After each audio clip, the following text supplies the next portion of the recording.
L'Apocalypse des étoiles, chapitre 2, l'algorithme de la discorde. Dans le silence ouaté de la nef, l'atmosphère avait changé. L'indécision avait laissé place à une froide rigueur analytique. Si l'espèce humaine dans son ensemble présentait une pathologie belliqueuse, le premier observateur et Lara refusaient de céder à l'annihilation totale sans une étude étiologique profonde. On ne brûle pas une forêt entière si l'on peut identifier et arracher la racine d'un parasite spécifique. « Déploie les sondes chronosynaptiques, ordonna Elara. Je veux une cartographie de la causalité, remonter les courants de leur histoire, chercher le gène de la domination, l'étincelle qui transforme une société de subsistance en une machine de prédation mondiale. » Malak s'exécuta. Des sphères d'argent liquide s'échappèrent de la nef, glissant à travers les replis du continuum espace-temps pour scanner les sédiments du passé terrestre. Les données affluèrent, traitées par l'intelligence artificielle, capable de lier un édit royal du Moyen-Âge à un krach boursier du XXIe siècle. Après plusieurs cycles de calcul, l'hologramme central commença à filtrer la masse grouillante de l'humanité. Des lignes de force apparurent, des courants d'influence qui semblaient émaner d'un noyau constant, une structure sociale et idéologique singulière. « Regarde, Elara » murmura Malak, fasciné par la précision des schémas. L'instabilité n'est pas répartie de manière homogène. Il existe un vecteur de propagation, un peuple dont la trajectoire historique est une anomalie de survie et d'influence. Les sondes temporelles projetaient des scènes de dispersion datant de 2 millénaires. Ils virent un groupe d'individus chassés de leur terre d'origine s'égrener à travers le globe comme des perles de mercure. Mais là où d'autres peuples se seraient assimilés ou auraient disparu, celui-ci maintenait une cohésion invisible, une structure de réseau avant l'heure. Ils ont développé des technologies de l'esprit bien avant de maîtriser la vapeur, analysa le technologue. Regarde leur maîtrise de l'usure. Sur l'écran, des flux de crédits et de dettes s'entrecroisaient. Les extraterrestres observèrent comment, par le biais du prêt à intérêt et de la manipulation monétaire, ce groupe était parvenu à tenir les souverains et les nations par la gorge sans jamais lever une épée de manière frontale. La guerre n'était pour eux qu'un investissement. Le chaos eut une opportunité de restructuration de la dette. Et voici le plus troublant, continua Malak, en isolant le XIXe et le XXe siècle. Ils sont les architectes des idéologies de masse les plus mortifères. Le communisme, cette structure de contrôle totalitaire déguisée en libération, est une émanation directe de leur logiciel intellectuel. Une machine à broyer les hiérarchies naturelles pour y substituer une bureaucratie de fer. Et le plus incroyable, c'est qu'ils développaient en même temps le capitalisme. Et Lara s'approcha de la projection. Elle vit les massacres russes, les famines organisées, l'effondrement des traditions séculaires sous les coups de boutoir de ces doctrines de table rase. Puis l'hologramme se stabilisa sur le présent. Après 2000 ans de dispersion et de nomadisme prédateur, ils se sont regroupés, observa Elara. Un petit territoire situé au carrefour de 3 continents s'illumina d'un rouge intense sur la carte. C'était là que les fils de l'influence mondiale semblaient désormais se joindre.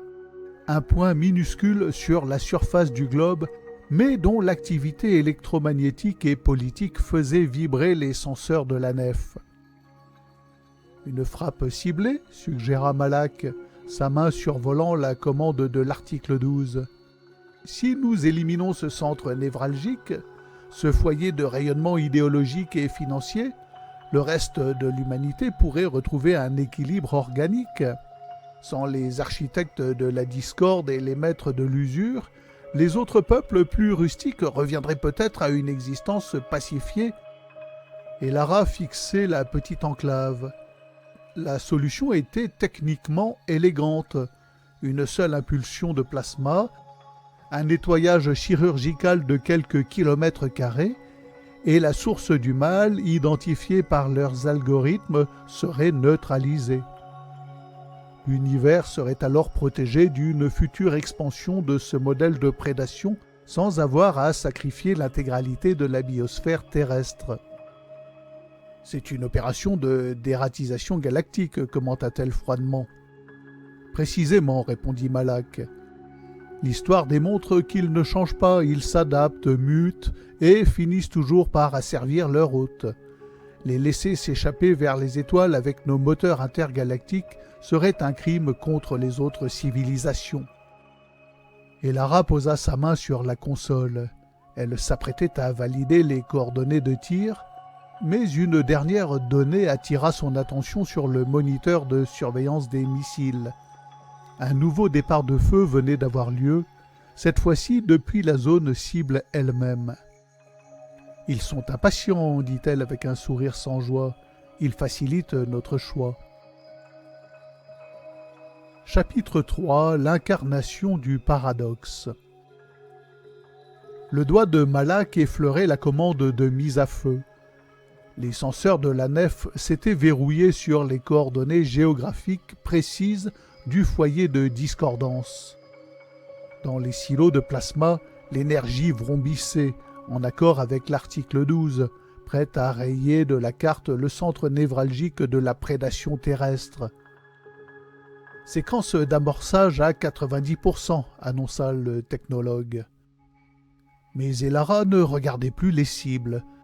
Ses yeux étaient rivés sur une sous-couche de données que les sondes temporelles venaient d'extraire des archives de la conscience collective humaine. Ce n'étaient pas des graphiques financiers ni des schémas tactiques, mais des structures de pensée, des échos de prières et de liturgies millénaires. « Attends, Malak, suspends la séance, ordonna-t-elle brusquement. « Quoi ? Nous sommes à quelques microcycles de la neutralisation ? Regarde le noyau de leur système de croyance, insista Elara, sa voix vibrante d'une émotion nouvelle. Nous avons analysé leur psychopathie, leur usure, leurs idéologies de mort, mais nous avons ignoré leur conception de l'absolu. Sur l'écran bio-organique, les algorithmes de traduction théologique s'affolèrent. Ils isolèrent un concept que les extraterrestres connaissaient bien, un concept qui transcendait les frontières de leur propre galaxie. L'acte pur, le Dieu unique, bon, omnipotent, source de toute existence. Malak fronça ses arcades sourcilières. Beaucoup de peuples primitifs ont des divinités créatrices. En quoi est-ce un motif de grâce ? Ce n'est pas seulement le créateur, Malak, c'est la structure. Et Lara fit défiler les données. Regarde leur définition de la Trinité. Cette idée d'un Dieu un et trois, d'une communion d'amour à l'origine de la matière, c'est la loi des trois fondements qui régit notre propre haute spiritualité sur la planète mère. Un silence pesant s'installa dans la nef.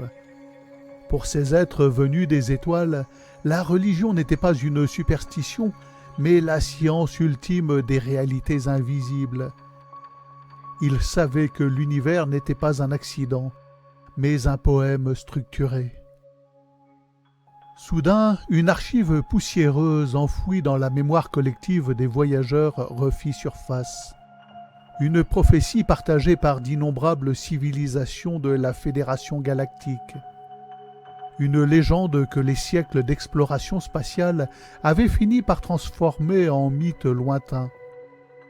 La descente du Fils. La tradition du Verbe incarné, murmura Malak, ses mains quittant enfin les commandes de tir.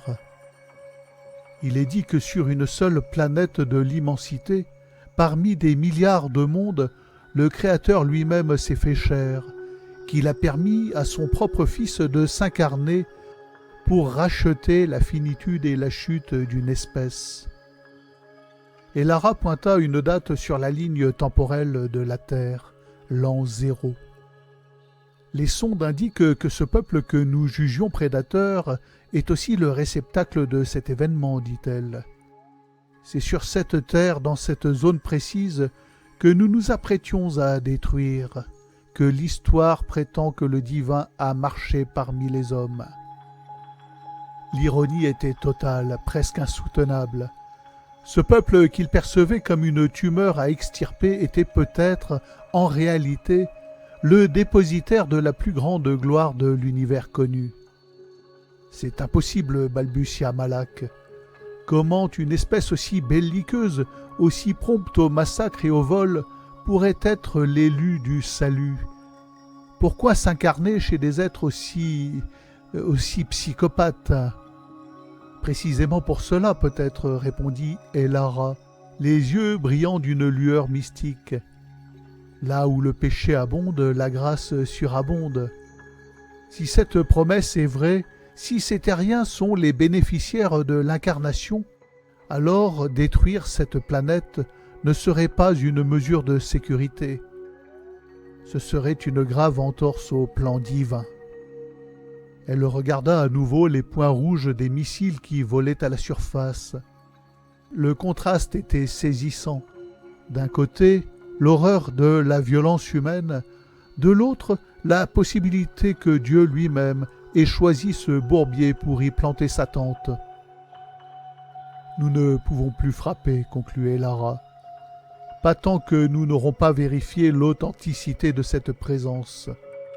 Si le Fils s'est incarné ici, cette planète est un sanctuaire, et ses habitants, aussi monstrueux soient-ils, sont porteurs d'une dignité qui nous dépasse. » Malak désactiva les systèmes d'armement.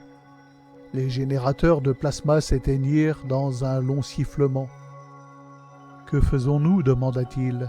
« Le Conseil attend notre rapport. »« Nous allons descendre, » dit Elara en fixant les lumières de la terre. « Non pas comme des juges, mais comme des pèlerins. Nous devons trouver les traces de ce passage. Si la Terre est la planète de l'incarnation, alors l'énergie gratuite et les vaisseaux intergalactiques ne sont rien à côté du secret qu'ils détiennent sans le savoir. Mes chers aventuriers catholiques, j'espère que les chapitres 2 et 3 vous ont plu. Je vous donne rendez-vous demain pour les chapitres 4 et 5, la conclusion de cette nouvelle palpitante. En attendant, vous pouvez cliquer sur tous les bidules en bas, vous abonner, partager. N'oubliez pas que sur cette chaîne, nous préparons un tour du monde à la voile. Vous pouvez visiter le Tipeee. Sachez que ça représente un gros travail, cette nouvelle et cette chaîne en général, ainsi que la préparation du bateau. Et donc, à demain. Christ, sauve-nous, Christ, sauve-nous, roi de France. Christ, sauve-nous, Christ, sauve-nous, Christ, sauve-nous, roi des rois, Christ, sauve-nous.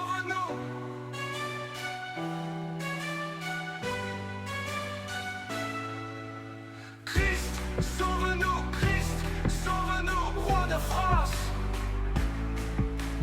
Christ, sauve-nous, Christ, sauve-nous, Christ, sauve-nous, roi des rois, Christ, sauve-nous.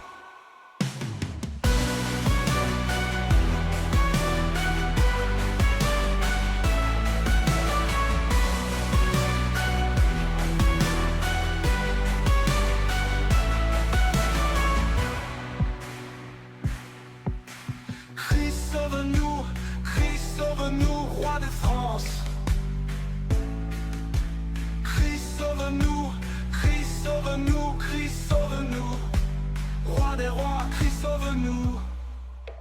Christ, sauve-nous, Christ, sauve-nous, roi de France.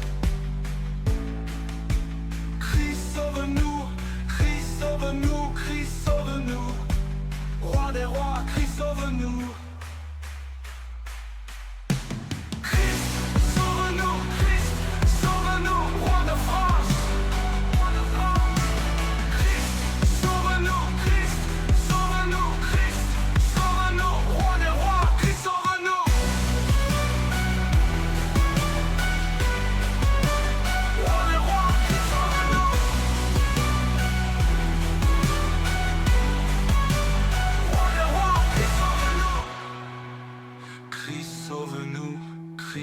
sauve-nous, roi des rois. Christ, sauve-nous.